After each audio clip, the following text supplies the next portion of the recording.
Welcome to Extropy on Air, the podcast from Extropy Advisors, where we dive into the world of AI, digital transformation, and the future of business. Each episode will bring you perspective from leaders, innovators, and experts across industries, all focused on helping organizations and, more importantly, people thrive in a changing world. Let's get started. Hi, everyone. I'm Ravit Gutman, the CEO here at Extropy Advisors. Today, we're talking about women in finance, the kind of leadership that makes you stop, listen, and lean in. That's exactly what happened to me back in the fall. I guess today is Bo Senu Hodo, finance leader that I had a pleasure of meeting in IOFM. What dropped my attention was her speaking session that truly drew me in.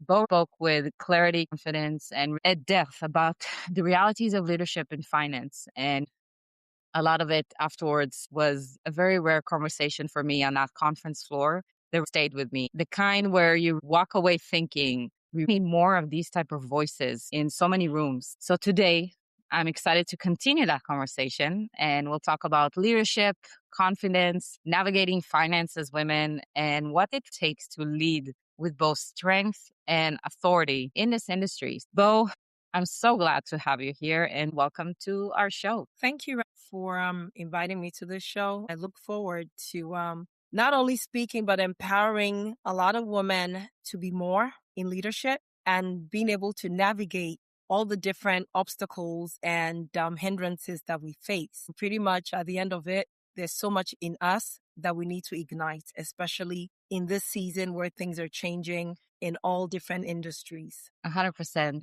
I wanted to start to understand if you can share a little bit on your journey. What brought you into finance and initially even what drew you into this field? Basically, finance is broad. What drew me more into the shared service space and trying to find my place was being able to be a transformer and bring change and leading by example. Looking at, I always raise the bar in everything I do. It's always, how can we be best in class? I realized that finance is one of those areas that is multifaceted.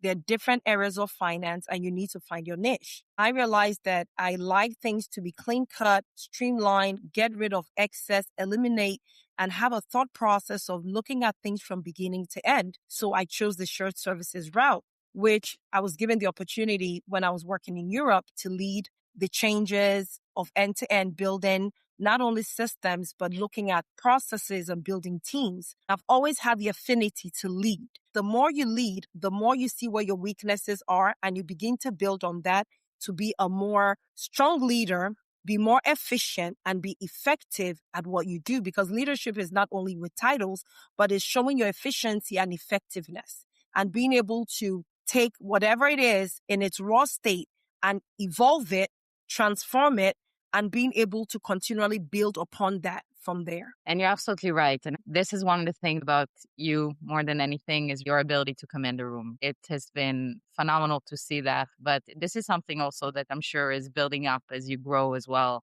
I'm curious in your journey, especially hearing that you're starting in Europe, what surprised you the most in building a career as a woman in your industry? So basically, one thing I'll say in Europe, it was a blank canvas, right? Being an American and working in Europe, I ended up working with an American company to begin with, and them giving me that leverage, giving me that free reign to be able to bring my thoughts to the table. It wasn't so hierarchical where it was hierarchy where you had to go through a chain of command. You could sit down with the CFO and pretty much he would listen and basically say, hey, go ahead. What do you need? What's the budget? What do you think the outcome of this will be? And pretty much straight up that, look, there's no proven methodology, right? We're going to have to look at things in different ways and look at the best outcome.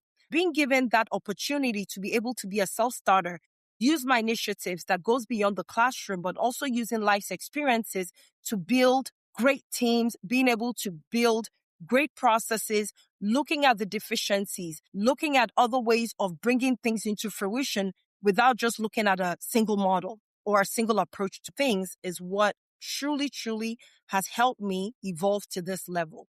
Another thing too that I saw that was great is the more obstacles, the more challenges that are thrown your way, it actually tests your capabilities in terms of leadership, your skills beyond just what you know, the theory.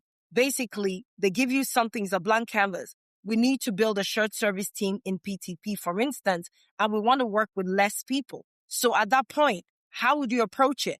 And that is when I began to look at it. It goes beyond systems. It goes beyond processes. You need to invest in your people. You're as strong as your weakest link.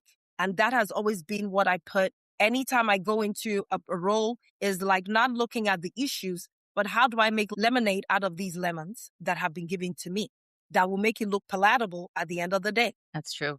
Throughout your career, were you always looking for the different type of opportunities to transform the organizations that you were driving that value upstream? Or was it something that essentially with time and experience, you find yourself more growing into that space? Pretty much from the get-go, I'm always looking to be more efficient, more strategic, more standardized, more stabilized. I've always been the person that I don't wait for things to happen. I make things happen. Always looking for opportunity, because there's always an opportunity in every situation. If you look at the corporate world, I was here in Europe working for a US company. At a point, I moved and worked for a British company, had to move to like a place like Hungary, looking at building a shared services in a totally different terrain, being and doing stuff in Asia. I realized that at the end of the day, it's basically you finding not only your comfort zone, but going out of your comfort zone to do things you've never done before. Go on an expedition, explore, and as more as you dig, the deeper you dig, because I realized that the greatest things in life are buried deep underground. You cannot just do things on the surface or accept the status quo. I am the person that I'm not going to just say yes, not going to be that yes man, that yes woman.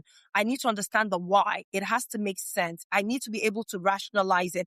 I need to dig deeper and deeper and deeper. And the deeper you dig, it might be more costly, but that is where you're going to find your true gems. I would say that that's an additional thing that struck me with you, because you were to me the perfect example of how I would like to have an executive sponsor on the other side as an advisory firm. Because in so many times people don't like to change, and they know they need to change, but they are not ready to go through the process of unveiling really that everything that they need to unfold, which is really those underground gems, as you meant, that to get to that full transformation. And there's a lot of, if it's internal policies or different silos that exist within the organization, or what we call the entropy problem that exists in organizations, it's refreshing to hear someone that does this relate to your story, because I think even for me, when I came as an immigrant to corporate America, I come from also, why are we doing things this way? And the answer that we get so many times in large corporation is just, this is how we've always done it. This is our way. It's just been something for me I could never have accepted. And I was always just trying to fight and find a better way of going through this. I would say that as an advisor, it's easier to impact that. The fact that you were able to do so many things, coming from a shared services, coming from the space that you're at, and getting to those success and that you've gone through your career is really remarkable. I would love to hear more about that. Going back to some of our conversation to help some other women that are stepping into this role. For us as women, we strive to continuously evolve many times. We're always understanding there's a million things, million fires that, and trying to find different ways of doing different things. A lot of the fact that we're multitasking in nature, which is a big part of us. If you can say, what are the most common challenges you've seen women face in your industry today? A lot of women are afraid of the unknown. Another thing too is prioritizing, and also being able to draw a line and say no where it doesn't make sense, and stop feeling that, oh, I'm a woman, I can't do this. My voice is not going to be heard. I have other commitments. So every time you're given a task, you're finding reasons why you cannot be as effective as the male. One of the things that women, we need to do better at is prioritizing and being consistent and persistent. Those are the two things to success. Sometimes too, you need to draw the line and be the CEO of your life. You choose what matters, what adds value, what you retain, and what you can put to the back burner. So you can focus on that one item or those two items that are your priorities and execute it to the T and have some success to show for whatever you're putting in. We're pouring a lot. As women, we're always giving people the opportunity to drink from half a cup. Anytime your cup is not full and people are not drinking from your overflow and you're giving people the opportunity to drink from a half-empty cup, you become resentful. You now start throwing a pity party, and then you become the victim instead of being the victor. I believe that you need to fill your cup. Filling your cup means being able to say no, set your priorities, set your goals, cut out the noise, focus on the war, and let the battles just figure itself out. Because we're fighting too many battles and we're losing the war. That's an excellent point, because I see that with so many of different AP managers that I work with, controllers, and even VP of finance, that so many times are saying, this is a problem, and this is a problem, and this is a problem. And they're great in identifying where are all the different type of issues, but not enough we are actually stopping and actually becoming part of the solution, I think. And that's where we see what you're saying on that halfway there, that we need to focus and see where we can tackle and prioritize and go through this. Because and I would say even for us, as we go through transformation with customers, I see that, because there's a big difference between saying, okay, there's always this issue with this department, this is always causing a different type of budgeting issues and different things, versus coming with data, showing a true use case to the CFO, saying, I see right now, it's not me just saying, this is what the data is showing. If we make this change, this is the impact. This is something where we need to teach, essentially, for us in our own community, to see how we are communicating this, because we are phenomenal in identifying. And we know between our instincts, between having the ability to see things in that tunnel vision that some people have, we see where all the issues, but going into that next step of knowing how to communicate, convey, and taking your seat in the table, I think that is where I feel that we need to help so many women get there. A lot of it is, I believe, where I see it as well with the digital transformation and finance transformation that we're seeing, is arming them with data, which I'm sure for you as well, it's been something that you all of a sudden, by having that data, you were able to change the conversation completely. Exactly. I cannot agree with you anymore on data, because out of that data, I have a philosophy that out of data, because it speaks to the truth, you know what to eliminate, what to streamline, what to standardize, what to stabilize. Then now you can think of, okay, how do I optimize, whether it's through automation, through AI and everything else. But the missing thing is, I tell this all the time to people, you have a CEO of an organization. They give you the AP department or the source to pay department to man. You be the CEO of that department. Think about it. What do you need to eliminate? Yeah. What do you need to change? What do you need to standardize? Then the moment you begin to look at things that way, you declutter. The thing is, we have too many touch points on processes, because we're getting everybody throwing different things at us. Today, they want this. Tomorrow, priorities change. That's fine. But you cannot let everyone else's chaos impact you. If you're grounded, irrespective of the wind, you will still come back to what your core belief is look, we still need to eliminate.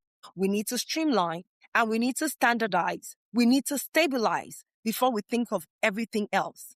You cannot transform what you do not understand. And transformation starts with not only downsizing, but you begin to prune certain things, say processes that are redundant. The moment you start taking those steps one by one, everything begins to happen organically, but we end up enabling everyone's chaos. I always say, well, you enable, you empower. What are we enabling? Whether in leadership, whether you're a team leader, whether you're CEO or CFO, what are the things you're enabling that you're empowering that is impacting or negating things that should be done? You're speaking to so many people right now with this message, because this is the battle of AP. This is the battle of procurement. This is the battle of dealing with and cleaning up everyone's mess and being the aftermath of everything and you need to deal with. And please share how, with your approach today, and knowing the journey that you have made in your own career and your own name, how do you see finance play a different role right now with organizations that do that pushback and become actually partners in a business? The first thing is having a vision and making it plain, and being able to understand who are your stakeholders, because it's not going to be a one-size-fits-all. That is what we're all trying to do. Everyone, the buzzword AI, automation, great. But at the end of the day, you need to sit down. You need to ask yourself, best in class is one thing. It's just like all the fingers are not equal. They all have a role to play. When we look at source to pay, which is one of the areas I'm passionate about and I've been leading for the last decades, is number one, what upstream processes do we have that need to be looked at that is actually causing issues downstream? First of all, that's the foundation of everything. What is the process? Who are the people manning the process? Do we have the right skill set? Do we have the right understanding? Do the processes make sense? What is our business model? Because a lot of times we're trying to fix things, transform broken models.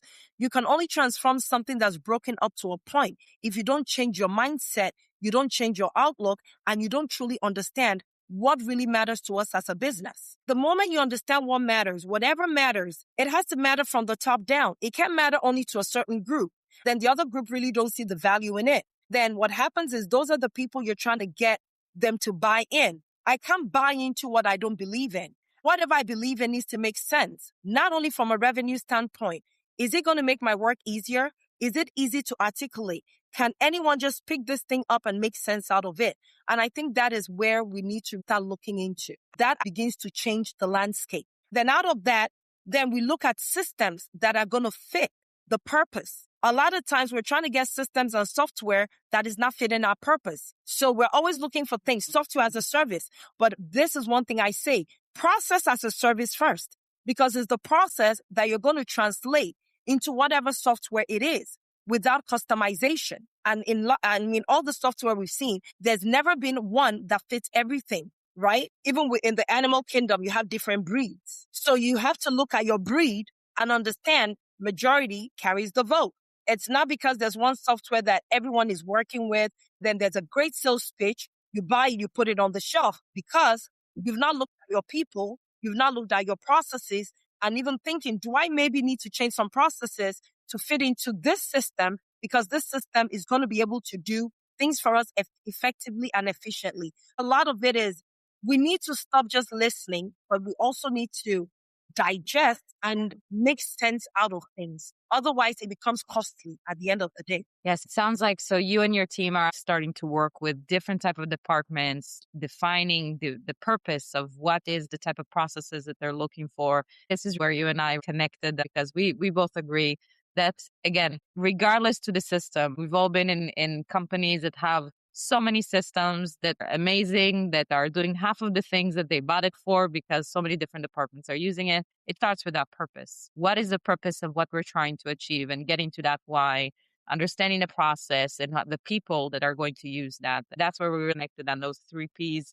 And this is really where I see you, again, coming with your approach that is refreshing and different, because so many companies are trying to find what is that best solution, when realizing that there's certain work that we need to do before that, before getting that solution. What is fascinating to me, as you're doing today with your team, and I see with more mature transformation teams that have done in finance, is that they're the one leading these type of conversations in the organization. They're the one actually going and doing the discovery and finding those, as we're going, those gems that you're able to identify what is that thing that's going to solve all these different problems. If it's multiple systems or if it's one system, because reality is, as you said, there's no one system that will fit it all, but finding what is the best way to understand our process, our why, and then build from there. That is something that, again, I'm going to say, what I love to see, this is that there's so many women that are starting to lead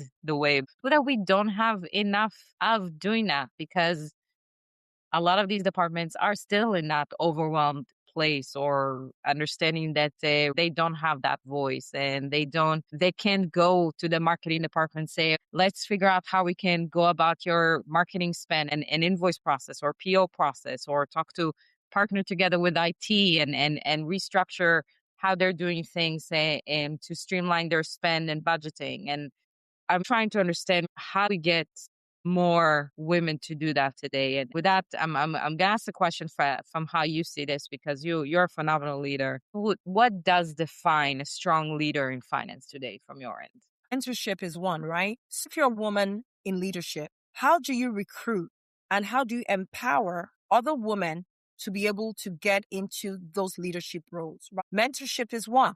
Being able to propagate to them that you can be more. Don't limit yourself. Be more organized. How do you break the silos? In your current position that you're in, what is some of the things that you have done to make an impact? Because being a leader is one, but if you're a leader that you don't have an impact on your staff or on processes or the organization, leave a blueprint, to me, is just giving yourself a title. Being a leader also shows by the people that work under you. How empowered are they? How motivated are they? How are they able to work single-handedly without being micromanaged? A lot of times, to be an effective leader is not micromanaging. If you've passed your DNA down to the people that are coming up the ladder and they're able to be your clones, whereby when people see them and their execution, they're like, this is definitely a Bo candidate or Bo product.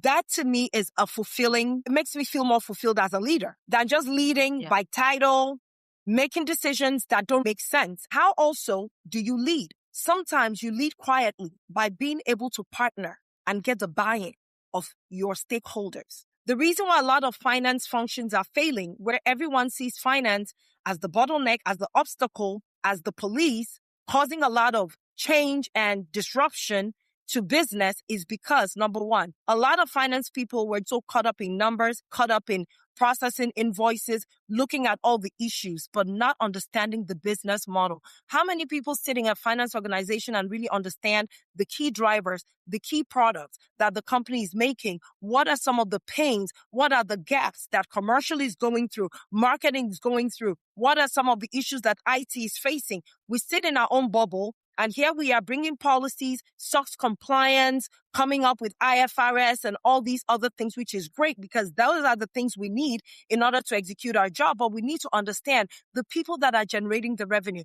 How do we simplify their lives without making it more complex? That is all they want. They don't want you coming to them as the problems they're causing. But hey, do you know that if you negotiate these contracts properly and we have all the information in, and is tied in properly, the PRs are well processed. We're going to have the right POs. If their POs are not accurate, you begin to explain to them the reason why things need to be done properly and how we can help them be more efficient and effective at what they do, because a lot of these people are in their own space doing things the way they know how to do things to bring revenue. Then we're looking at more the automation, more end-to-end, but without their buy-in, it goes beyond you being that leader saying, hey, it's either my way or the highway, is being able to understand. You can't change, you can't transform what you don't understand. You're setting yourself up for failure, and it's going to be more costly. You're touching exactly the new way of thinking that I see in CFO conference. I've recently sat with the Caterpillar CFO that he said he requires everyone in his finance department to go to the factory, spend a day, go understand what does it mean to manufacture it, to be in the production line in Caterpillar, spend there the week, understand everything, go to the different department, understand their processes. It's something that he requires now from his team. Something that I truly believe is going to set a new age of leadership, is requiring that finance is a partner, because that's going to change the games. And it sounds you're definitely leading to that front as well. I'm curious as well with that. Do you think in any way throughout your career, have you ever felt that women are expected to lead differently than men in any way? Or is it something that we just put on ourselves? I think it's our own mindset, because I'm going to be honest with you, 20 plus years in my career, I've worked with predominantly men, and I've not seen myself any different than them. They've never intimidated me. They've never made me feel like, oh, you don't fit in order to have a voice. What you think is within you. If you have that shy attitude, or you have that I can't do mentality, or letting your gender become your obstacle, then you're your own obstacle. You are who you think you are. You can be more. You can be heard. You can elevate. You can transform. You can be that next voice. It all depends on you. So to be honest with you, a lot of times women are looking at history where women could not break barriers or push frontiers. But this is the time for women to realize that we're a force to reckon with. We bring a lot of power. We bring a lot of things to the table. It is not about or your words, but it's how you communicate and how you package yourself. The packaging is very, very important. Not trying to feel it all, because in life, you're always evolving and you're always learning. But being able to find your position, and how do you find your position? Read the room, understand your organizational structure, begin to plug and play. You need to get out of your comfort zone. If you sit in meetings and you're quiet because you feel you're the female and it's predominantly male, you shot your own self in the foot. When you're in a meeting, It's not about gender. It's the voice they're listening to and what is in that voice. Are you speaking sense or you're speaking nonsense? At that point, it doesn't know male or no female. Reality is, though, that still women are very underrepresented in the financial decision-making role. Unfortunately, that is the reality. And I do agree that a lot of it is a mindset. And I'm hoping that a lot of it will change in the near future. You touched a couple of very interesting points as to why women hesitate to speak up in that financial conversation. And you give a lot of good advice around that. A lot of it is leading the way for many women to know that it is the mindset that exists. The finance world was always a mainly dominated world. When you look at female CFOs, there's few and far between. And there's not many that are climbing in that space. You even see the numbers of people that are studying finance as well from what it was in the past. And it's a underrepresented field that, from my end, I always found the best way is my starting point was from empowering them through, again, finance transformation. Women have the right type of empathy to lead change in organizations. That's what sets women apart in how they approach different type of transformation. Finance transformation is a massive project. If it's procure to pay or order to cash, any type of finance transformation for organization, it hits everyone. Everyone gets angry as it is to a department that just drop things on them and changes every single day. I find that the female leaders that are sitting in a chair, even the one that were the quiet ones in the beginning, when they get that voice, when they get the seat at the table because of how they're leading this transformation and the feedback that they're getting back from the organization on the value that that transformation brought back to those users, is filling that cup that we said that is so empty and or half full from before, is because it's making, knowing that you're creating impact right now to the organization, knowing that you're touching the people side of things and helping them lead through the change. And I see that is what we're going to see more and more women grow into more leadership role, is because we do lead differently. I'm a female CEO and I'm saying this. I know I lead very differently from my other friends that will be male CEOs, and how they even look at problems and they approach different things. That's also your superpower. I'm curious to know what you think and how empathy plays a role for us as leaders. I have always been the empathetic one with emotional intelligence. There's one thing being empathetic and trying to get things done. I believe that women are more nurturing and we take our time to understand the different moving parts. Unlike men, that is pretty much they look at the overall picture. How do we cut $20 billion in spend to be able to get whatever they've committed to? But for us women, before we make that kind of commitment, we think about so many things. The people part, how many people is it impacted? What can we do to tweak, to move some things around without impacting headcount? Looking at the processes, teaching. I always believe that as a leader, I always teach my staff. I always tell them that if one person fails, we fail as a team. There's no finger pointing. Pretty much, how do I develop them? I call it high performance coaching rather than chastising.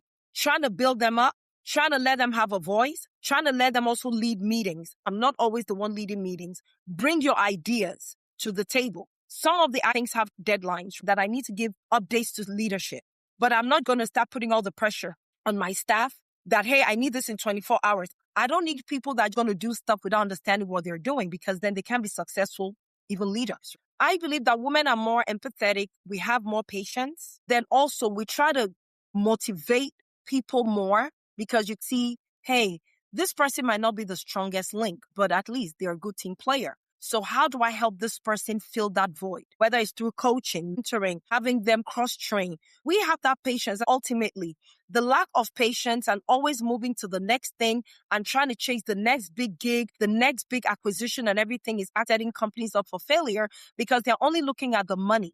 There's more to that. It takes people to make it tick. You're still going to need people. You need people to build their own algorithms, to do the configurations. We need to put premium on our people and develop them, nurture them, and have a succession planning in place. As soon as I get in a role, I'm not trying to hold things to myself.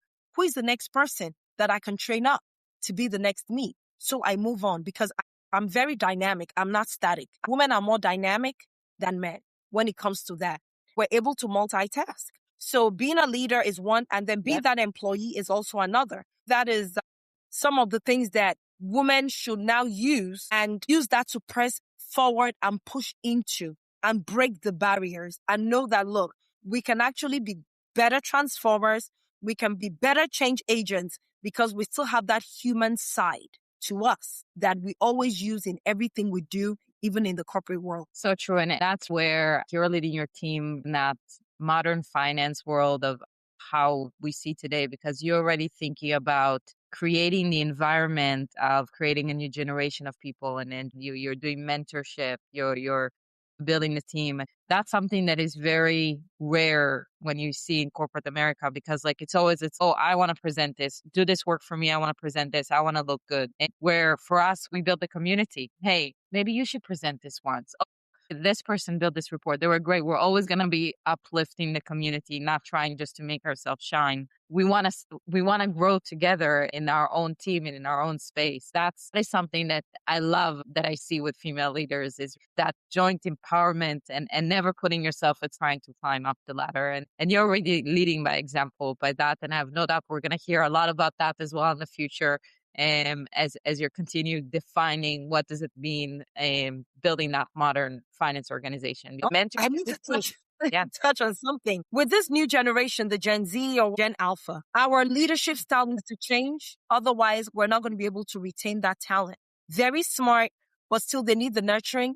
So even as leaders, we need to start thinking, as we're hiring this younger talent pool, that are bringing the talent was best in class in terms of technology and ways of working because they're fresh out of school. We also need to start looking at how do we still get them involved, build them up using different techniques, because what worked 20 years ago is not going to work for this generation. That is very true. It's not just this generation, and touching on all of this, how it's playing women in general in the workspace. If we're talking about flexibility, remote work, culture, and how it's placed in retaining people. Like since I met you, you've been already in 7 continents since we last met in the last fall as you're traveling with your job. You know that you have a kid as well. But how do you see that essentially what role does different type of companies or employers play in terms of that flexibility and remote work and that culture to retain female talent today? Because we also are demanding more. I know that I've built my own company to try to support me as a mother. I'm curious to know, where do you see things that will support female leaders today? It all has to do with geographic location. Having worked in Europe, done work in Asia, and also in North America, I believe that, first of all, if you have talent, they're going to give you what you're paying them to do, whether they're in the office, is hybrid, or is remote. I think there needs to be flexibility, especially for mothers. You want to be able to be there for your children. At the same time, you're building a career, and you don't want anything that's going to shortchange either your parenting or your career. Where we're getting to, especially with more women also in leadership, we see more flexibility because you're an advocate for who you are when you're in a certain position. It's easy for a CEO, female CEO, or female CFO to advocate for flexibility as a mother, also being a CFO, and knows exactly the pros and cons of trying to balance both, or doing more work, your children suffer. As we're going into this, we're in technology age, we're getting more automated, we're getting more robotic, more AI. Women should be able to still build a career, rise up their ladder, at the same time be effective in their homes as mothers or wives or a significant other. And work should not impact. I will think that as leaders, what I do for my team currently is, if my team is delivering, whether you're sitting at the park, you're at the beach, you're at home, as long as you're delivering quality on time, it shouldn't matter where you are. Because when people are relaxed, when people are being able to know that they have an employer that allows them to have a great work-life balance, you get more out of them. Because a disgruntled employee is only earning a paycheck. You want people to be passionate about what they're doing and be more and give you more. If that giving you more is having a hybrid schedule or having them work remotely and maybe subject to revision based on whatever reason, because a lot of it is financial, why you want people to come into the office because other businesses around suffer, whatever, we understand. But being able to let people be comfortable, because if somebody is comfortable, they're going to be passionate and you're going to get more out of them than somebody that you're doing, I need you in 5 days a week. Okay, I'm not going to work more than 8 hours. And they're just going to give you what you want. instead of what you truly need, which is commitment, consistency, and good output. That is true. That's our commitment to these women as leaders. We're able to say it, and maybe we know what we're looking for. But I'm curious to know what would be your advice for someone that is just starting her career in finances and trying to figure out how to go about these type of things. What would you give your young self entering the finance space in advice? You have to start from somewhere. No general goes to war without scars. You're going to have to earn it. Even if you're starting off, you have a family already, and you want to be a woman in finance, you want to rise up, something is going to have to give. You need to determine the structures you put in place. You need to know, what do you want out of this career? What do you want out of this company beyond a paycheck? Are you willing to persevere for the long haul? It's not going to come to you on a golden plate. At a point, you need to fight for it. You need to be vocal about it. At a point, you need to take 2 steps back to now gain momentum to take 10 steps forward. There are going to be a lot of disappointments during on the road. There are going to be some crooked paths that you need to figure out how to make straight. There's going to be a lot of sleepless nights. You're going to put in a lot of hours, especially if you're in the month-end close space. Then if you're working the back office, whether it's OTC, PTP, RTR, you might never be appreciated, but you keep your eyes on the prize. What is the end result? You keep focused, and then always make your voice heard to your manager. This is my situation. A lot of people assume even before they ask. Am I able to alter my schedule? I'm having issues with my child care. I'm having a problematic child, and I don't want to take the time off and be absent, but is there a way that we can work out a schedule? Any manager or leader that actually, I won't call it empathetic, that is humane, will be able to work with you, but it all depends on your output. What are you bringing to the table? You also want to make sure that you don't always play victim, even before situations arise. It's because I'm a woman, or because of my age, or because of this. No. First of all, focus on the main. What are you trying to achieve? I want to be able to give my best, but then at the same time, I need you to help me, maybe interim or long-term, to put my schedule together. That'll be my advice to every young woman. When you get into the corporate world, look for buddies that will be able to mentor you. Listen more, because in the listening, you're going to learn more. Try to network yourself. Don't wait for people to be the one to introduce you. Walk through the hallways. Ping somebody, hey, I'm so-and-so. I just started in this department. I know you're 2 levels up. I'd like to have a skip level meeting, if it's allowed, to discuss more my career progression. What are some of the things I see that I can add value to without undermining your manager or undermining your peers? Be very constructive. Be optimistic. There are going to be times where you feel like throwing in the towel. That is when you need to stand firm and keep focused on the main. Why am I here? It's not only about what the company has to offer, what the position has to offer. What can you offer? Or what are those potentials within you that you've never been able to nurture, exhibit, but this is an opportunity, spending 2-4 hours a week budding with somebody in marketing, in commercial, to learn the business. Being able to understand, how do we get contracts? How do we bid for jobs? I want to sit in an RFP. You don't need to be paid for it. There are times that you're going to have to do overtime without being financially compensated. But guess what? You're adding something to your portfolio that is going to speak for you at that next gig. It might be a different company. It might be another opportunity.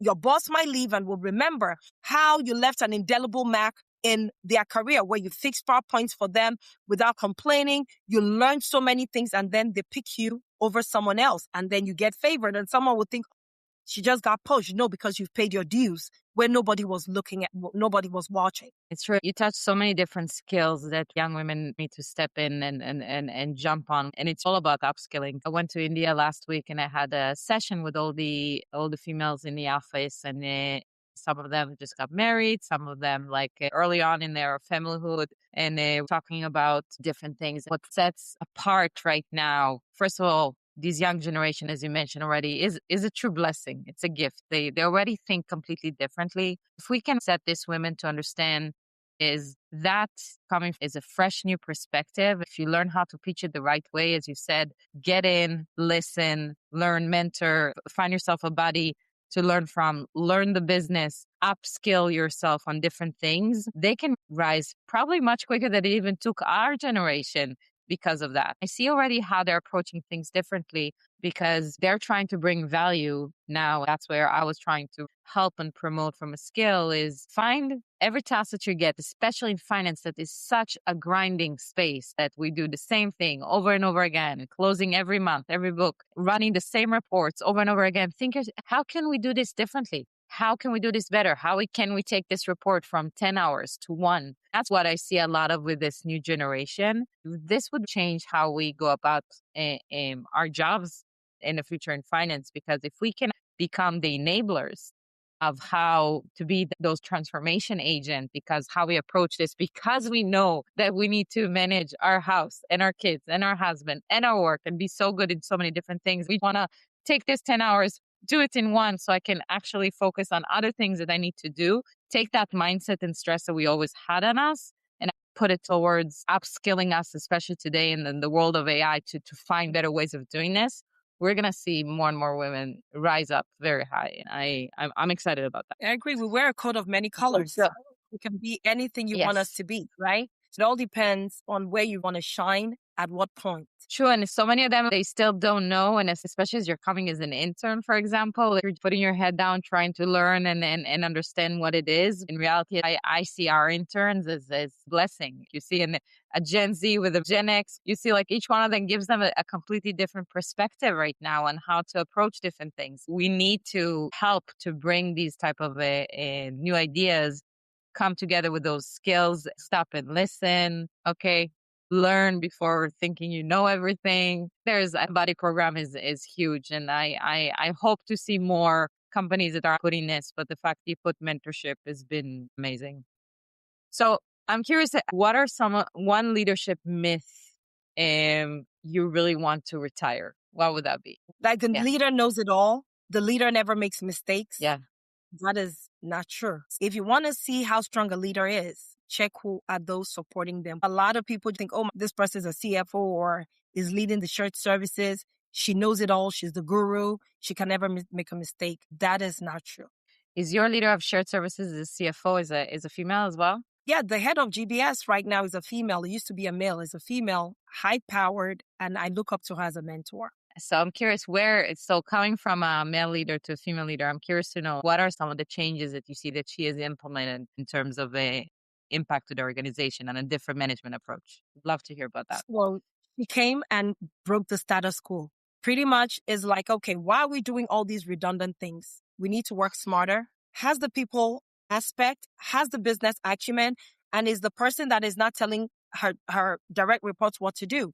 But it's like, you guys tell me, how do we build a best in class? How do we make everything agile? Then where people don't understand it, she brings coaches in to coach. She is so dynamic. In the last year, she's done what it would take people 5 years to do. Wow. That's amazing. Sounds very inspiring. That's also it's investing in your team. Like you said, she's bringing coaches to help the team build them and not telling them what to do, and then really asking them what to do, and then moving and unbiased. But that's what really is amazing, is like going and building your community, your network, your people, understanding that who you are gonna be the best version by the people that support you. And that's a very female trait for us. We're only going to be as good as the people that has brought us together, and we work together to get where we are. From my experience, you do have some that are like that as well, but it's what I do see that sets many women apart. Right. I try to do that as well. And women are natural leaders. I believe that there's no set template to leadership. All these leadership conferences, you're listening to one leader's story. That doesn't mean that's going to apply to you. You can pick a few things from it and augment it with whatever you're doing. It is innate. You're either a born leader, and people who are born leaders, it's organic, it's natural, versus people who learn leadership. You can learn leadership, but still, there has to be that DNA that makes it natural. You're able to even lead phenomenally without even realizing you're leading. You can't call yourself a leader. It's what people think. Are you a leader? You can call yourself whatever you want to be, but that title is validated by the people that look up to you, that you're leading. It's like the shepherd and the flock. And the flock sees you as a shepherd. You can't see yourself as a shepherd until you're doing what it takes a shepherd to do to tend the flock for them to follow you. So are you being followed? Are people listening to you? If you're a leader and things are falling on deaf ears, or people are only just doing things because they're afraid of you, because of your position and where you sit, you need to reassess your leadership. When I asked you about your boss, you said she's my mentor. That's what sets a leader apart to me. If you're looking at that person as a mentor, as someone that you want to learn from, as someone that inspires you, as someone that's really that's the words in the world that you need to know that that's who they are as a leader. Because you can get that title.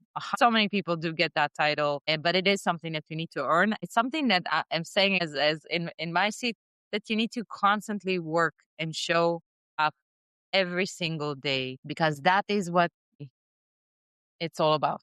It's to consistently show up for your people. I feel that as well.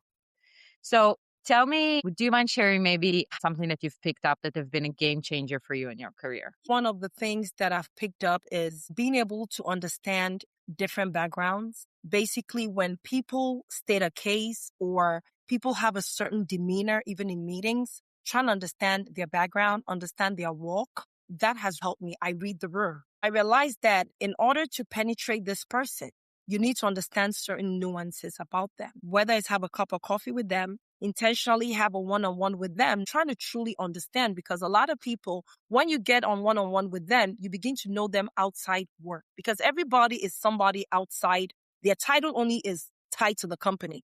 You meet them on the street, that title is not there anymore. They are normal human beings like you and I. So being able to understand different cultures, having worked in different parts of the world, dealing and interacting with different people, whether male, female, older people, younger people, actually has been very helpful and has added to some of my successes.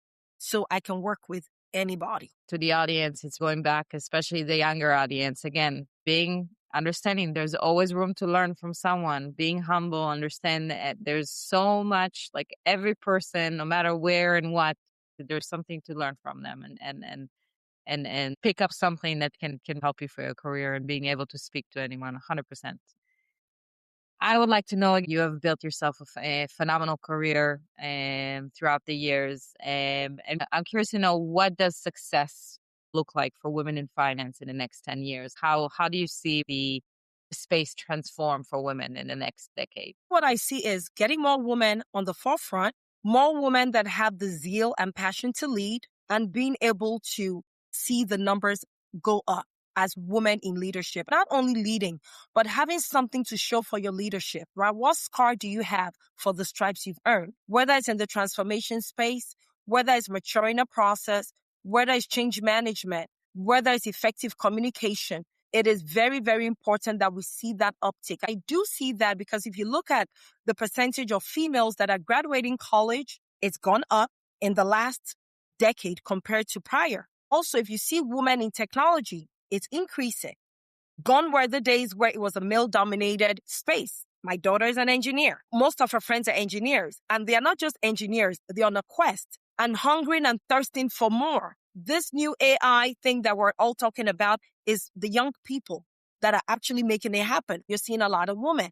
I'm very excited. I think that the older generation of women, we should empower these young ones. We should let them know it's not going to be an easy road, but we need to be able to help ease their fears. What were some of the mistakes that I made that I will definitely advise the up-and-coming younger women not to make? Because we all were not perfect. They already start knowing what the landmines are and being able to, kind of bypass it.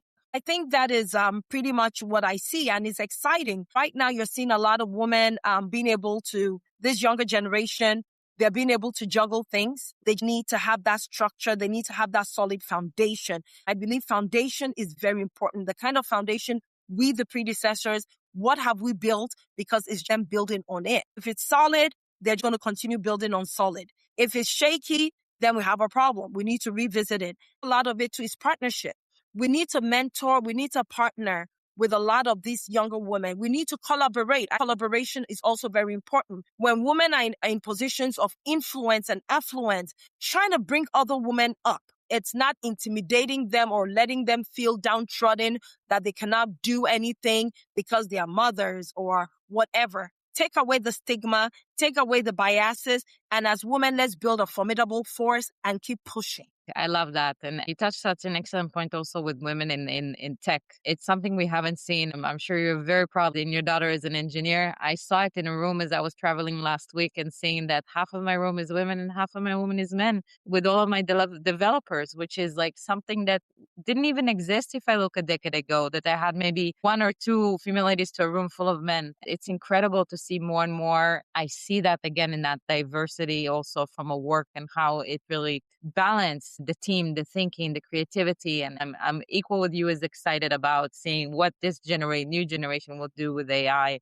more than anything. Now, what resonated to me with one of the things you have given already a lot of different messages to different women. If you can sum it up and speak to the audience right now, if you had that one message that you hope that women take from this conversation, what would that be? The one message that I'll give to every young woman and even older woman is be more. Be more than where you are today. Aspire to be greater and always think of yourself as an eagle. The higher you go, the more you're able to see things better. And it doesn't matter what tries to pull you down. Remember that whatever tries to pull you down, the higher altitude, that thing has no choice but to suffocate. You can be more of a leader. You can be more of a mother. You can be more of an entrepreneur. You can be more of anything you set yourself out to be. Just be consistent, be persistent, and know that there's a world outside there. The world is an oyster. Don't sit in a pond and not even thinking that there's a lake out there. Don't get into the lake without realizing there's a river. Don't get into the river and think that's it. No, there's an ocean out there. There's more, so be more. That is incredible. I agree with you 100% on this. I'm going to touch also one thing that you said throughout this conversation, which is, I love that sentence that you used it, but be the CEO of your own world, which is so important that more and more women learn how to delegate. It doesn't mean in your own world, in your own home as well. If you have your aspirations of getting to in your career and different things, that means also be the CEO of your own world by delegating things in your own house as well, figuring out your systems in your own house, figuring out how your village essentially works to support you, to make sure you build that balance between, yes, keeping that balance is hard, but yes, we're always going to strive to keep that balance between our home and our career, because we want more. We know we can get more. I love that you use that sentence. It's something that I a decade ago, that was the thing that I needed to change, is figuring out that delegating something as small as that to be able to free myself to other things as well. Not only delegating, also you need to audit your life every time. I tell this to women. Anything that's not multiplying or adding to your life, you need to let it go. Then also 24 hours a day is standard for the whole world, is what you do with your 24 hours. Like you said, delegating is one thing. Being able to delegate so you can free up your time to develop her. Always put her first. At the end of the day, you cannot let people drink out of an empty cup.